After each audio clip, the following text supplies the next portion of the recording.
En horticulture comme en agriculture, une bonne année résulte de la conjonction de plusieurs facteurs favorables. Mais à l'inverse, un seul facteur peut à lui seul entacher l'année. Alors que le soleil brille et malgré la fluctuation des températures, la production des fleurs liches à Colmar semblait bien partie cette année. Mais la fermeture du magasin pour confinement, liée à la progression du Covid-19, a rebattu les cartes et plonge l'entreprise dans l'incertitude. Et cette année, on n'a pas de piqûres d'insectes, c'était vraiment prometteur. Les fleurs, les boutons sont là. Les autres années, on a toujours des problèmes parce que les fleurs ne sont pas là à temps. Et là, tout était avec nous et on était vraiment. Il y avait juste début de mois de mars qui était un peu gris. Mais là, quand tu voyais ce soleil et puis il fait froid, mais ouais, bon, après les gens ils oublient un peu, mais c'est sûr que ce soleil, ça aurait incité vraiment les clients à jardiner. Et à vendre nos primes et penser. Ouais. On travaille, on écarte, on les bichonne, on les arrose, mais on ne sait pas, on reste toujours optimiste. Il y a des jours où ça va un peu mieux que d'autres, mais heureusement on est quand même quelques employés encore ici et même si on est à 1 mètre ou même plus l'un de l'autre, on arrive à se parler et puis un peu se remonter le moral et donc quand même à espérer vendre au mois de mai. Là, pour l'instant, on essaie vraiment d'arroser au minimum et je enferme les écrans justement pour que ces géraniums ils n'aient pas trop soif parce que plus tu arroses, plus ils poussent. Après, il faut toujours trouver un équilibre parce que trop peu d'eau, ça fera des feuilles jaunes. Mais disons, cette serre, on les a écartés, on a fait comme si de rien n'était pour avoir vraiment les premiers en fleurs. Alors que dans les autres serres, on les a tous taillés. Donc là, on est dans la serre des autres géraniums qui sont aussi alsaciens, cultivés aussi à côté, qu'on vend dans les grandes surfaces ou que les clients viennent chercher parce qu'ils sont à un prix un peu moins élevé que les Eda géraniums. Donc là, par contre, on a fait la coupe drastique. Ça a été coupé vraiment quasiment à ras pour limiter la croissance. Et aussi écarté. Là, on peut savoir qu'ils ne sont pas prêts avant un bon mois, ces géraniums-là. En lissant les salariés permanents et saisonniers, les fleurs liches emploient 25 équivalents temps plein à l'année pour continuer d'entretenir les végétaux, mais aussi pour assurer les plantations fraîches pour une réouverture hypothétique début mai. 8 salariés continuent d'exercer, en sachant que certains salariés ont demandé de leur propre chef à être mis au chômage partiel pour des raisons de santé ou simplement par crainte. Seule, je ne me verrai pas dans cette entreprise. Je crois vraiment que je vois déjà le week-end quand je suis seule. C'est vraiment le désespoir quoi, quand on voit toutes ces cultures et puis on sait pas, on connaît pas l'avenir de ces cultures. Mais à plusieurs, on essaye de trouver les meilleurs moyens pour pouvoir éventuellement sauver la fin de saison. S'il y a une fin de saison. S'il y a une fin de saison. On ne sait vraiment pas quand est-ce qu'on peut réouvrir.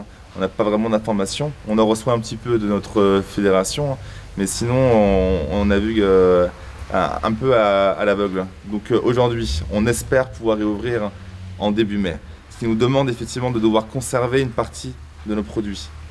Les conserver, arroser, écarter, mise à l'extérieur, mais aussi de recultiver ce qu'on pourra avoir dans une autre serre, de remettre en culture pour avoir de la marchandise vraiment fraîche au 1er mai. Et tout ça nous demande effectivement de la main-d'œuvre. Aujourd'hui, on a comptabilisé déjà les factures qu'on a à payer jusqu'au 1er mai. On va devoir faire un crédit pour le payer parce qu'on n'a pas les réserves pour pouvoir, parce qu'on escomptait une rentrée d'argent déjà assez conséquente, on vend déjà beaucoup en avril. La trésorerie est un peu déjà mise à mal. Si on ne peut pas réouvrir début mai, ou si on doit réouvrir dès début juin, c'est l'hécatombe parce que comme je vous l'ai dit avant, on fait 80% de chiffre d'affaires du 15 mars à fin mai. Donc comment ça se passerait Est-ce qu'un crédit pourrait nous sauver, nous permettre de payer les fournisseurs, de payer nos charges et pouvoir sauvegarder l'entreprise? Est-ce qu'il serait remboursable sur les années à venir? C'est vraiment incertain. Aujourd'hui, je me battrai, moi et ma mère, on se battra jusqu'au bout pour sauver notre entreprise, parce que ça fait partie de notre famille, hein, voilà, et parce qu'on vit avec les personnes qui la composent. Donc on se battra jusqu'au bout, mais ça risque d'être extrêmement compliqué s'il n'y a pas d'ouverture possible avant début mai.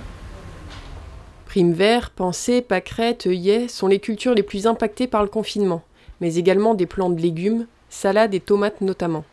L'entreprise se retrouve face à un paradoxe. Alors que leurs clients potentiels auraient justement du temps à passer dans le jardin, ils ne peuvent accéder à cette marchandise. Les plants de légumes et les fleurs ne sont pas utiles. Automatiquement, il y a un hypermarché qui prend un petit peu, mais très peu, 1/10 par rapport à ce qu'il prenait d'habitude. Et puis un autre qui a carrément décidé de rien prendre. C'est un choix parce qu'on ne fait pas partie des produits utiles, hein. Même les plants de légumes, quoi, alors que ça pourrait quand même être utile pour les gens. Parce que oui, utile aussi de première nécessité, c'est ça le terme. Et aujourd'hui, donc, uniquement ces produits-là sont vendables et les dérogations qui sont faites pour se déplacer sont pour s'approvisionner dans ces denrées. Et il y a notamment le syndicat à Nouveau Valor qui est en train de pousser pour pouvoir faire du lobbying pour qu'on puisse aussi justement intégrer les plants de légumes dedans. Ils ont laissé les magasins de bricolage ouverts pour que les gens puissent bricoler, mais non, ils pourraient jardiner s'ils avaient des plants de légumes. Et c'est aussi une ressource alimentaire pour beaucoup de gens, les plants de légumes. Moi, j'ai des clients ici qui viennent me prendre une trentaine de plants de tomates et qui font leur réserve pour l'année, et qui cultivent vraiment leur potager et qui s'en nourrissent tout simplement. Donc on est quand même aussi dans cette première nécessité. Alors c'est sûr que ce n'est pas une denrée qui est consommable tout de suite, il va falloir la planter, l'entretenir. Par contre les fruits sont à récolter dans quelques mois et permettent de faire des stocks pour tout l'hiver, toute une année.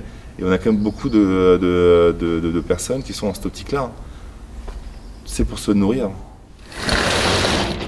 On vend 40 000 pieds de tomates à l'année. C'est vraiment aussi notre fer de lance, on est fiers. Mon grand-père était maraîcher, il adorait la tomate. J'adore ça aussi, les clients adorent. On a cette année 67 variétés différentes de tomates. Donc c'est un travail de dingue. Et là, ça c'est donc les plants pour les prochaines générations de tomates. Mais qu'on va sûrement pas planter. Parce que vu qu'on ne vendra pas déjà en avril, il faut qu'on repousse les générations. En parallèle de sa production propre, les Fleurs Liche proposent également d'autres plantes et produits à la vente.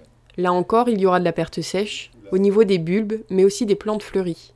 La maison ne possède par contre pas de rayon animalerie, d'où l'impossibilité d'ouvrir, contrairement à d'autres enseignes du secteur. Là, je ne sais pas trop quoi faire, il y a environ il y a pour plus de 4 000 € de stock. Dans ce rayon, les plantes fleuries, leur durée de vie est moins grande que pour des bonsaïs ou pour des plantes vertes. C'est comme l'orchidée, une fois qu'elle n'a plus de boutons, elle n'est plus vraiment vendable. Donc d'ici un mois, on peut penser que la plupart des boutons seront ouverts.